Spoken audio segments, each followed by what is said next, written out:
مساء الخير. يلا حواوشي بالجبنة وكمان سجق بطريقة سهلة قوي. عندي هنا 3 بصلات كبار، هحط عليهم 50 جرام من اللي عليهم نص كيلو من اللحمة المفرومة، فص ثوم وحزمة بقدونس. هخلط الكلام الجميل ده كله، هحط له بقى معلقة صغيرة من الفلفل الاسود، البابريكا، 7 البهارات وجوز الطيب والملح طبعا براحتك. خلاص بقى جاهزة معايا اجمد حواوشي. وما تنسوش 2 فلفل رومي بيديها طعم حلو قوي، فلفل رومي مفروم. هبدأ بقى افرده زي ما انتوا شايفين في العيش كده، وبعد كده بقى هحط له طبقه من الجبنه الرومي ومن الجبنه الموتزاريلا. مش عايزه اقول لكم بتبقى خطيره ازاي، جربوها هتعجبكم قوي. هعمله طبعا على طريقه اشهر المحلات، حواوشي سجق. هحط سجق فوق الحواوشي كده، وهرص السجق زي ما انتوا شايفين. بعد كده هفرد الجبنه بالطريقه دي. تمام بقى جاهز عندي اجمد حواوشي سجق.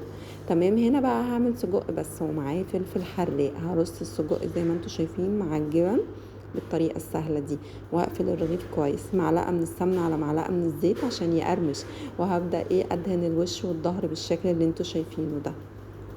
عندي بقى الصاجة غلفتها بفويل على نار متوسطة. هرص الحواوشي زي ما انتوا شايفين، التسوية بتاعتي على نار متوسطة.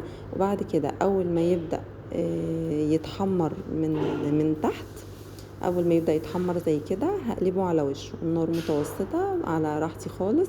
هيطلع معايا اجمد حواوشي مقرمش ومستوي وخطير، والجبن سايحة وطعمها رهيب. طبعا خلاص اقدم بقى معاها الطحينة والسلطة وبطاطس محمرة براحتك، او شوفي حابة تقدميه ازاي. جربوه بالطريقة دي، انا متأكدة هيعجبكم. باي باي.